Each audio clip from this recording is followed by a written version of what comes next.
You're about to enter into a new world of knowledge, curiosities, and high strangeness. This is a podcast of Straight Up Strange Productions.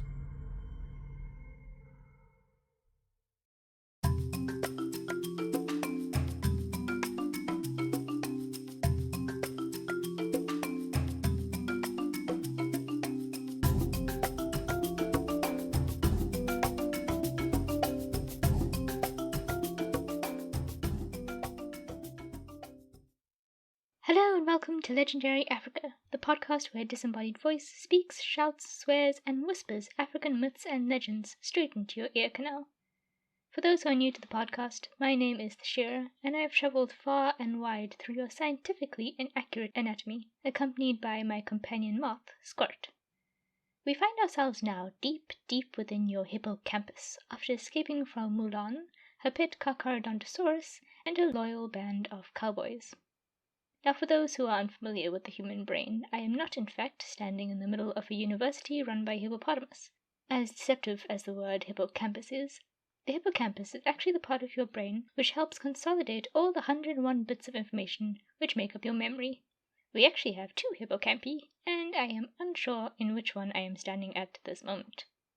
But I'll tell you what, you have remembered the strangest things from your 4th birthday party. For those wondering why on earth your memory bank is called hippocampus, the word actually comes from the ancient Greek word hippocampos, which means seahorse. A dude named Julius Caesar named it this because he thought that it looked like a seahorse. And no, not the Julius Caesar who was stabbed 23 times by his mates, but Julius Caesar Aranci, an anatomist from Venice.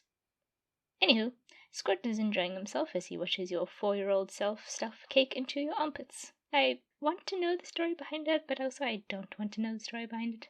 So I'm going to go ahead and get on to today's story. Today's episode is actually quite special. I shall be telling you all about the many misadventures of Jackal, which will take us from the Swazi to the Zulu and then to the Khoikhoi. But I will not be alone on this adventure. Today I am joined by my good friend, your favorite bedtime storyteller, Dustin Steichmann. And Dustin, I'm really sorry if I butchered your last name. The host of Sandman Stories Presents. Dustin runs an amazing folktale podcast geared to help you relax. He tells tales from all around the world, China, India, South Africa, Korea, Ghana, Brazil, and many more, all from the public domain. It's one of my favorite listens, and today Dustin has kindly lent his wonderful voice to the characters in my story and has helped bring them to life. Our first story is a tale from the Swazi people about Jackal and Kudu. The Swazi people are Nguni language-speaking people, originating mainly from southern Africa, and now largely inhabit Eswatini, formerly known as Swaziland, the Mpumalanga province in South Africa, and Mozambique. The Swazi people and Eswatini take their name from King Mswati II, whose father, King Sobhuza, defeated the British forces occupying Eswatini. Through conquering smaller Sotho and Nguni communities, King Sobhuza expanded the kingdom of Eswatini and unified the Nguni, Sotho, and remaining San groups into one Swazi nation. Although a large portion of the Swazi territory was ceded to the Boer after they defeated the Zulu nation in the Battle of Blood River, the remaining region of Eswatini and the rulership of King Mswati II was recognized by both the Boer and the British. However, by 1903, the British claimed authority over Eswatini, and the kingdom only gained independence in 1968. A long time ago, when the creatures of the world had just been introduced to first man, and the Creator was at peace, Jackal found himself standing on one side of a broad, swiftly flowing river. On the other side was first man's field, in which healthy golden maize grew.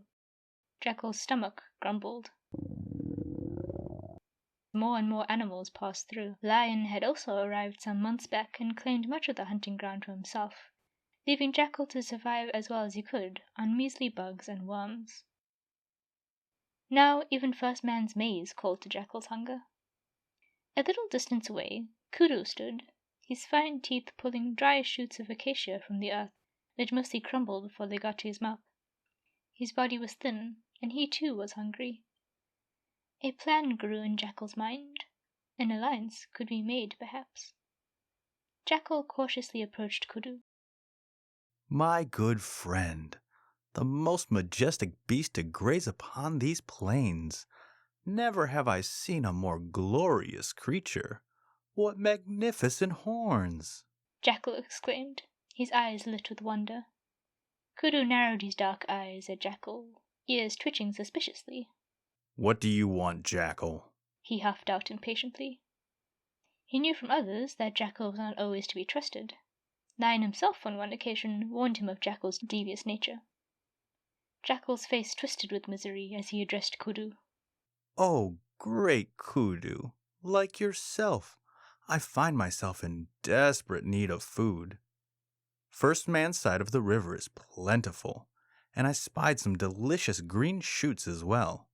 But the river is too strong for me to swim, and I cannot wade through the water, for my legs are too short. Jackal let out a pitiful sigh, his eyes glistening with tears.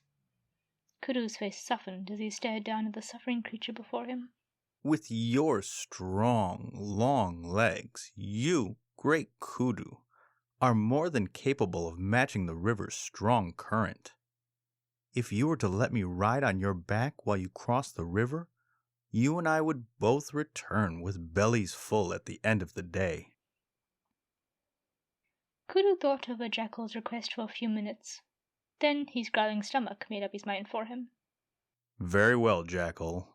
I will take you across, for I am also hungry, Kudu eventually said, kneeling down so that Jackal could climb onto his back.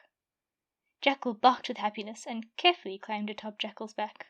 My eternal gratitude is yours, O mighty Kudu, Jackal exclaimed as Kudu entered the river, bracing himself against the current before wading across with ease. Once on the other side, Jackal leapt off Kudu's back and stalked away into the maize field for a hearty feast. Meanwhile, Kudu found himself a fresh bush to bury his head in, munching happily on the green shoots. Suddenly, a loud, joyous howl rang through the air. It was Jackal, dancing and singing with joy at his full belly. Kudu was too consumed with his own delicious meal to notice, but First Man did, and strode into his field angrily, waving a large stick. What creature dares to steal from me and celebrate? Come out so I may beat you for your insolent behavior, He bellowed out furiously. But Jackal, who had seen First Man approaching from afar, had slunk swiftly and silently into an empty aardvark hole to hide. First Man spotted Kudu happily munching away at the greenery and flew into uncontrollable rage. You, Kudu, you dare to feast on my hard-won grounds and to openly gloat about it? I will show you the evils of such a proud nature. First Man shouted and charged at Kudu, grabbing him viciously by the horns and striking him between the eyes with his stick. Kudu howled in agony as First Man beat and insulted him. Eventually, First Man grew tired and left Kudu bruised and aching in the field. Seeing that the coast was clear, Jackal sauntered over to Kudu, who had begun to limp back towards the river, his one eye swollen shut. Jackal, why did you make such a noise and then leave me to the rage of First Man? My entire body is aching and my leg injured because of you, Kudu angrily addressed Jackal. But Jackal simply laughed, paying no attention to Kudu's black and blue body. Don't blame me, good Kudu, for jackals always sing and dance after a good meal. My ancestors did it, and so will I, he said with a smirk. Kudu stared at him in disbelief for several moments, before letting out a resigned sigh. Very well, let us return to our side of the river before you bring First Man's rage upon us once more, Kudu grumbled out, wincing as he knelt to let Jackal climb onto his back. Jackal leapt up without regard for Kudu's injuries. So Kudu waded into the river, sighing gratefully as the cool waters soothed his injuries and cleaned his cuts and bruises. Then, as they were about halfway across the river, Kudu suddenly knelt down and began to roll from side to side, making contented noises as the waters flowed up his body. Jackal yelped and tried to cling on to Kudu. Kudu, you fool, what are you doing? I will fall into the waters if you are not careful. At these words, Kudu made a final roll and sank into the waters with a small smile as Jackal tumbled off his back and into the waters. He watched as Jackal desperately tried to swim against the current, his head barely above the water. My apologies, my dear friend Jackal. But you must not blame me, for kudu always roll in the cool waters of the stream after a good meal. My ancestors did it, and so will I.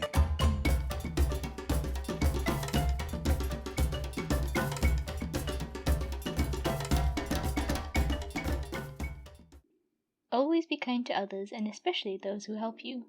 Be the kudu and not the jackals of this world, otherwise the kudu of the world may just kick your ass into the river.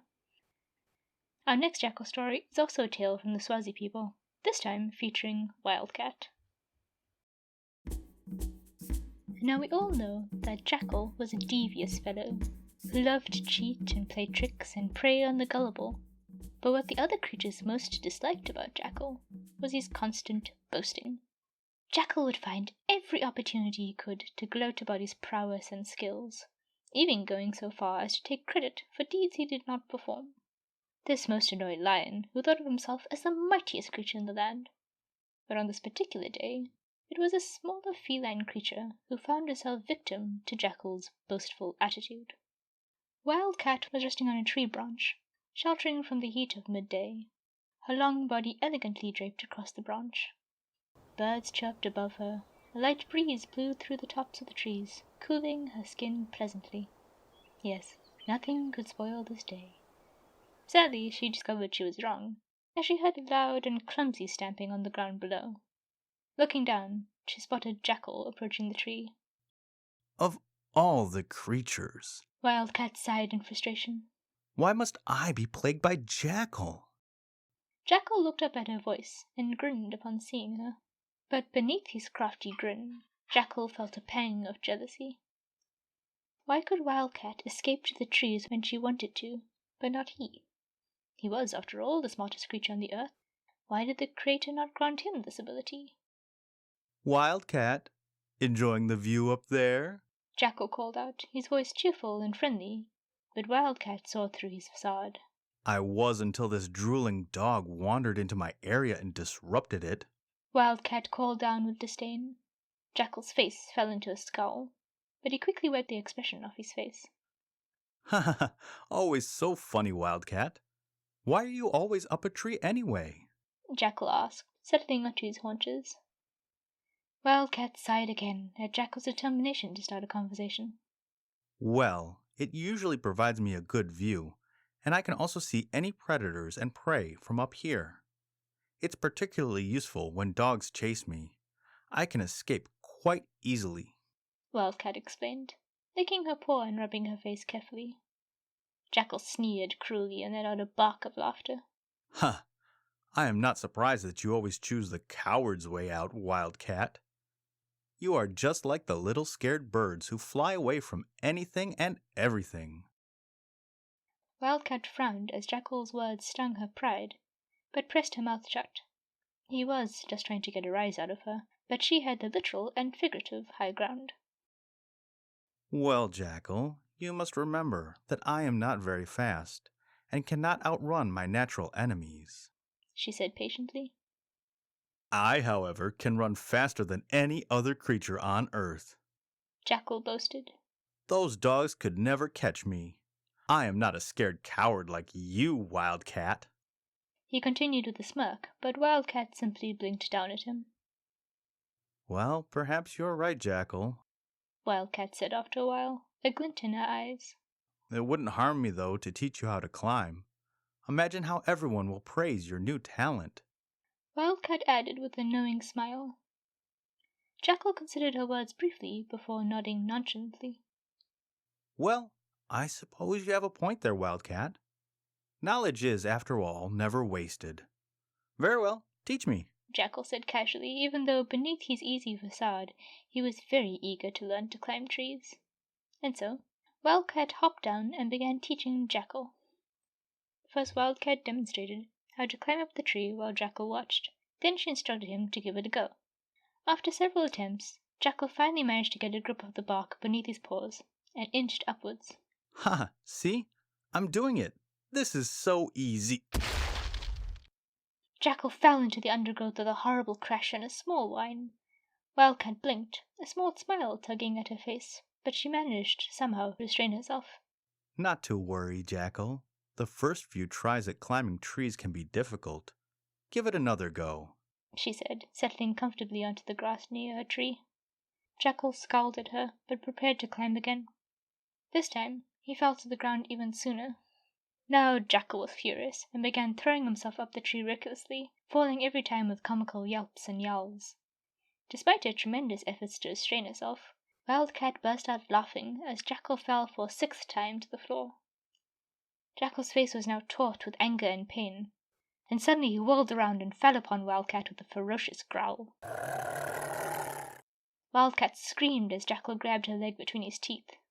You will pay for humiliating me, you ridiculous creature. You can't laugh if I kill you, he growled out as Wildcat attempted to wriggle away with no success. Jackal's eyes gleamed, and Wildcat would have been gone from this world had the arrival of a pack of wild dogs not saved her. With a high-pitched yelp of terror, his bravado vanishing into thin air, Jackal let go of Wildcat and looked wildly around for a hiding place. Meanwhile, Wildcat leapt up her tree to safety. Jackal, scared out of his wits, his tail between his legs, scrambled away from the snapping jaws of the wild dogs and into an ant-eater hole. The dogs whined at losing their prey and tried to dig him out, while Jackal shivered in the hole. Why are you hiding, Jackal? Wildcat called out, unable to resist one last dig at the boastful Jackal. Why didn't you simply run away? Since you can run faster than any other creature on Earth. She let out a cackle, before settling down into the branch. Eventually the dogs gave up and wandered away, and after a long moment, Jackal crept out of the hole, his ears flat with shame. Wildcat grinned down at him before bursting into laughter as she watched him slink away to lick his bruises and mend his wounded pride. But from then on, Wildcat always kept an eye out for Jackal, and was ready to scamper up a tree, just in case he ever returned for his revenge.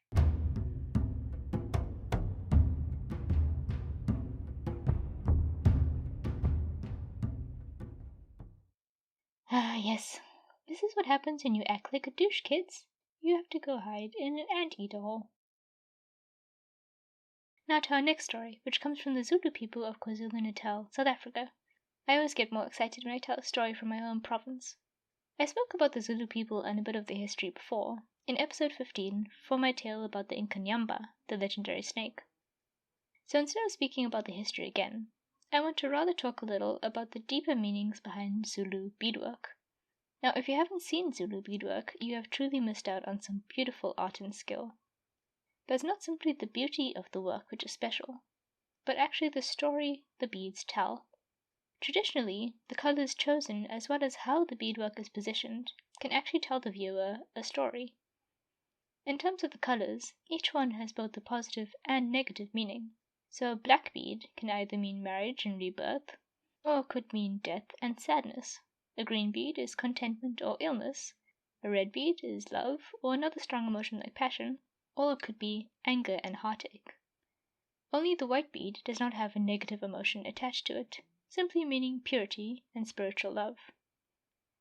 There are also different meanings depending on which colors are placed next to each other. For example, a black bead next to a white one usually indicates a good marriage, or a red bead next to a black one could mean intense sadness or heartbreak. The positioning is also important. Bead patterns are usually placed in triangles, with each triangle meaning dependent on the positioning of the tip of the triangle, since each triangle point represents either mother, father, or child. So if the triangle tip is pointing upwards, this means the wearer is an unmarried woman. Corner pointing down means an unmarried man. Two triangles placed together in a diamond shape indicates that the wearer is a married woman, as the diamond is a symbol of fertility. For married men, the triangles are placed together with the tips meeting to form an hourglass shape. I find it really amazing and so clever the way that the color and patterns of these beads can tell you instantly a small story of the wearer.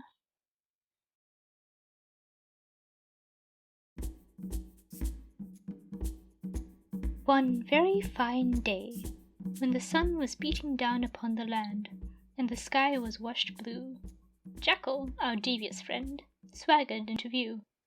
He was walking through a very narrow pass, filled with huge rocks and boulders, when suddenly he heard the distinctive sound of a lion approaching. Now Jackal had played many a trick on Lion, and had lied to the king of beasts far more times than he could count, so, understandably, Jackal was rather nervous to meet the Golden Lord again. Quick as a flash, a plan popped into his head. Spotting a large overhanging boulder along the pass, Jackal dashed beneath and sank low to the ground. Just as Lion rounded the corner and spotted Jackal, the trickster let out a pitiful howl and cried out to Lion. Help! Mighty king, help me, I beg of you. Lion stopped in shock and stared at the cowering figure of Jackal. Truth be told, as soon as he had seen Jackal in the pass, Lion was determined to grab him by the tail and swing him this way and that. But now, Jackal glanced fearfully above him at the overhanging rock and screamed. Please, Lion, we shall both surely be crushed as these rocks are about to fall on us.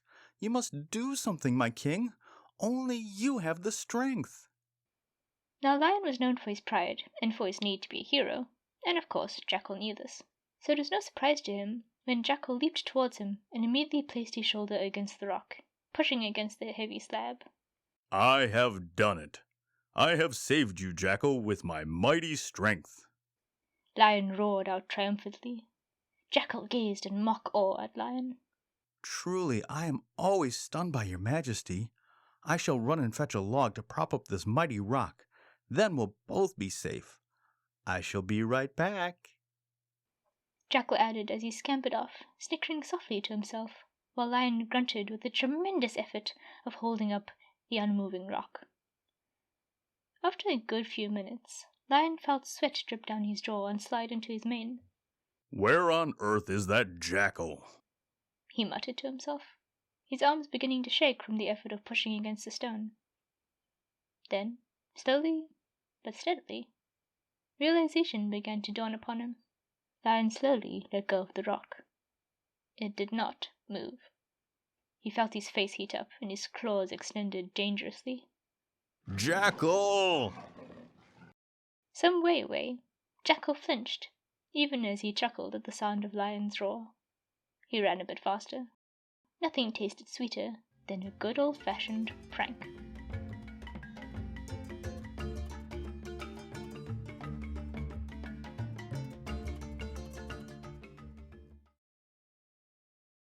So what's our last story about? This time we're going to listen to the Khoikhoi people from southern Africa. The Khoikhoi were the first pastoralists in southern Africa, and the name Khoikhoi means men of men, or the real people. The Khoikhoi and the San, although initially peaceful towards each other, quickly came into conflict due to their differing ways of life. The Khoikhoi were primarily herders, while the San were hunter-gatherers. When the Dutch began invading and colonizing southern Africa, the Khoikhoi were the first to be killed, enslaved, and pushed out of their lands. During colonization, and for a long time afterwards, the Khoikhoi were known by the derogatory term Hottentots by European settlers. The term originated from a word used by the Khoikhoi while dancing, which sounded like Hottentots to the European settlers. Traditionally, the Khoikhoi kept goat, cattle, and sheep, and only stayed in one place for a few weeks at a time. Because of this, they were able to carry everything they needed on their own backs or via their animals. Their houses were easy to build and break down, and buckets and pots were made from wood with small handles, which allowed easy transport.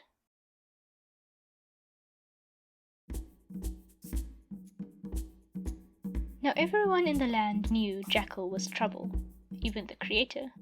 Oh, the complaints he would get from the other animals. Innocent at first. Jackal had stolen Tortoise's favorite drinking bowl, or Jackal had tricked the bees into giving him all their honey, or Jackal had caused another rift between elephant and rhino. It was always one thing or another. But then, the complaints became more serious. Jackal had led Wildcat into a dangerous ambush. Jackal had gotten Kudu beaten up by First Man. Jackal had endangered Cheetah's cubs. Now these complaints, Creator could not ignore. So, he decided to teach Jackal a lesson. Turning himself into a little boy, the Creator went to find Jackal. Jackal was lazing sleepily under his favorite tree, so the Creator gently woke him up. Upset at being disturbed, Jackal grumpily stared at the boy, ignorant of his true identity.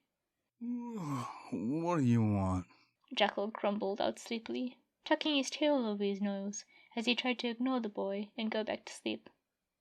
Please, great Jackal, I am lost and too tired to walk any further. Could you give me a ride to the nearest village? I would reward you well with a lovely plump goat of my father's when we get there. Jackal contemplated this idea and eventually got up and shook himself. Well, I suppose I'm already awake now, and a goat sounds like a lovely afternoon snack, so I will take you. Hop on. Jackal said, kneeling so the boy could climb onto his back.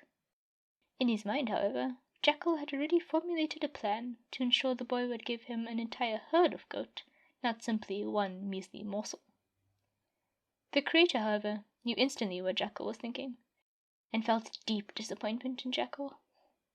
Before Jackal could even begin to move, the creator gripped his back tightly with his legs and shouted, his true voice booming into the sky for all to hear. I am the Creator. Your wicked ways have led you to this day, Jackal, and forced my hand. Now, accept your punishment. And with these words, he summoned a ball of fire in his hands and threw it down onto Jackal's back, setting his entire coat ablaze. Jackal howled in pain, begging the creator to stop his punishment, for he was so sorry for everything he had done. But the creator had vanished, leaving Jackal to suffer alone. In desperation, Jackal rolled and rolled and rolled in the sand, until eventually his coat stopped burning, and the flames dissipated. Panting and crying softly, Jackal limped off towards a pool of water, intending to calm the burns on his back. But when he looked at his reflection, Jackal almost fell to the ground in shock. His beautiful auburn coat, which he always boasted about, was now streaked with black marks and white ash smudges. Jackal stood horrified, for now he truly knew what the Creator's punishment meant. All the creatures in the land would always see Jackal's marks, and know not to trust him and not to talk to him. They would reject him, and he would be all alone. The end. And thank you so much, Dr. T, for making me a part of this. You really are awesome and a wonderful person, and I thank you for everything.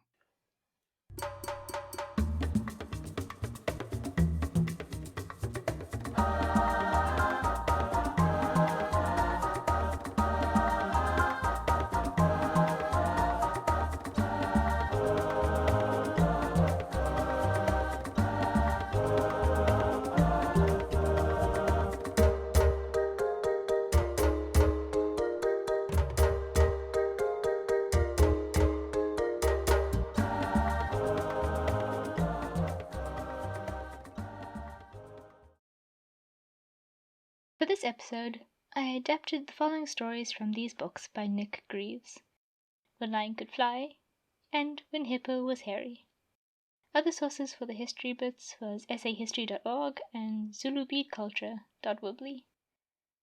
A huge thank you to the one and only Dustin, host of Sandman Stories Presents, who has helped me bring these stories to life. I so enjoyed working with him and listening to his wonderful impressions of the various animals. I thought he really captured each of the characters beautifully.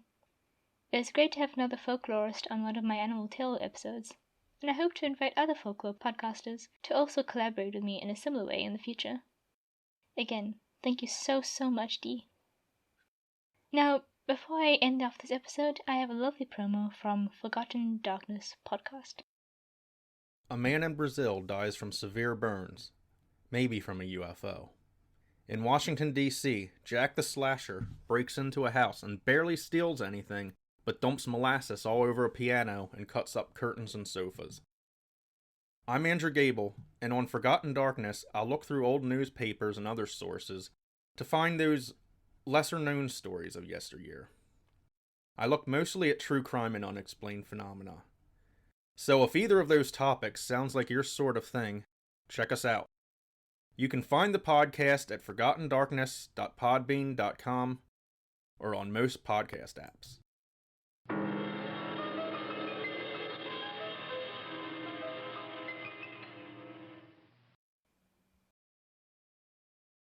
And now I must love and leave you. Legendary Africa is produced and edited by Hestia the Dog, written by Athena the Doggo, and hosted by me, the Shirapata. If you enjoyed today's episode, please leave a review wherever you can, and remember to follow us on Twitter and Instagram at LegendaryPod1 and LegendaryPod. Check out the links to the podcast website and the Straight Up Strange website in the show notes. Until next time, remember to mask up, sanitize before you fraternize, and above all, stay safe, stay sexy, and stay legendary. Bye!